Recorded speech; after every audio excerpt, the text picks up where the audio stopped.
So first of all, how would you use anchors in negotiation? If you're negotiating with someone, if you're closing a deal, does it make a difference how they feel at the moment they're deciding whether to go ahead with you or not? It does, right? And in fact, I think it is the decisive factor. At the end of the day, if the person doesn't trust you, even if you have everything, they're not going to go ahead. And sometimes you can make the person feel so excited and wanting to do it. So imagine you're talking to somebody for a long time, and very slowly you're building that momentum. The person finally appreciates the magic of your product. They're delighted. They're thinking about all the applications there can be when they engage with you as a person, as a service, as a product. And their phone rings. And in the phone on the other line, someone is talking about some parking light that got broken and neighbor hit the wall. And, and they're yelling on the phone. And this person comes to you half an hour later. And you're looking at the person, and he's not the guy who's going to buy your product anymore. So you go back home, and you say, okay, let's discuss another day. And you go back and meet him after like 2-3 days. And you meet him after 2-3 days, and suddenly he feels so cold. He's not the same person who's about to sign that agreement. What do?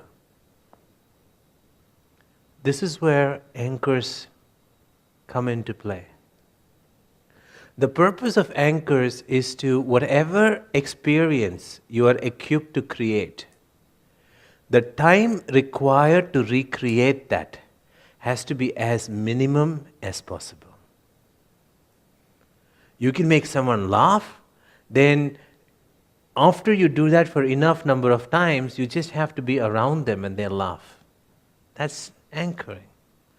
If you can make someone really excited about the offering you have, then you just have to get to that tone of voice and talk to them about anything, and they'll be excited. So what is anchoring? Anchoring is the process by which whatever experiences you can already create,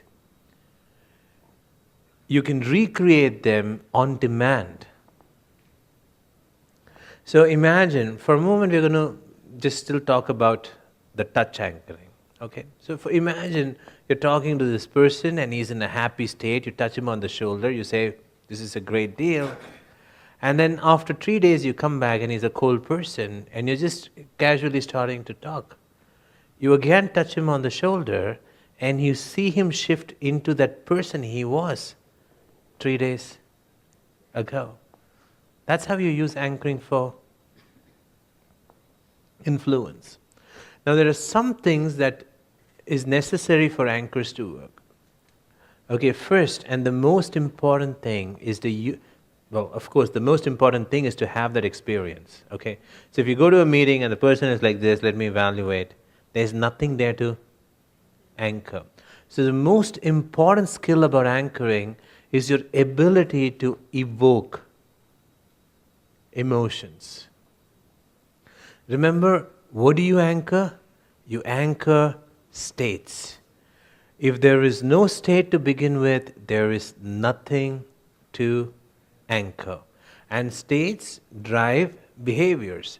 I was once requested to help a group of people come to an agreement about something that they had a conflict about, typical the development team and the testing team, quality. And all I had to do was, I went to that meeting, and these are intelligent, smart people. They're not dumb. But there are states of mind that can make them dumb. Like, for example, can you think about, the people who get angry and beat their children? They regret it for their life. They close the doors, they cry. But then at that moment, when they have that state of anger, it's out of their control. Now the same thing happens in negotiations. So I was helping this team, it's a development team and a testing team. And when I went there, these are smart, intelligent people. They're very happy, fun people, full of vibrant and energy. As soon as we said, okay, let's start the meeting, and they all sat in their respective chairs in the table, people who were like this suddenly were like, and at that moment you can see the shift in their body, you can see the shift in their breathing. It's like they're choked almost. Their muscles were tight, and they're not thinking as creatively as they were a few moments before that. Now, what has happened was that particular meeting room, those particular chairs, those particular format, sitting down there, has become an anchor already. They have to just go in and sit there, look at their colleague's face from the other team, and done. Now, if I have to help them for life, I would get each of them to play the alphabet game. So you call that a collapse anchor, which means there's already an existing anchor that is unresourceful. Now you reprogram that with a more powerful, resourceful anchor. Obviously, I can't tell each of them, you know what, the solution is all of you have to play alphabet game and then sit down together and you'll come to a solution. Okay, so what I did was I said, you know what, I want to start this after 10 minutes, and I left the room. Now, what happened was each of them left the room as well. There were like a coffee machine there. There was one guy near the window, and one guy got on his mobile and he was reading a mail. And as soon as they got out of that spot, you remember that effect you had right now when you play this activity? As soon as they got out of it, they were near the window, they got into high performance state again. As soon as they got back into a neutral state, I said, hold on, freeze.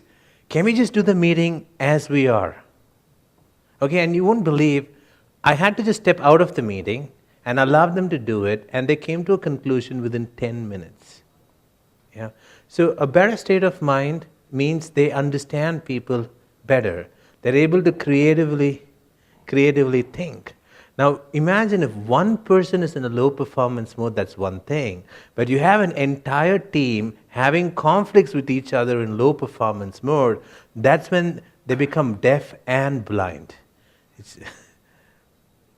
So this is how anchors are useful in negotiations. Okay.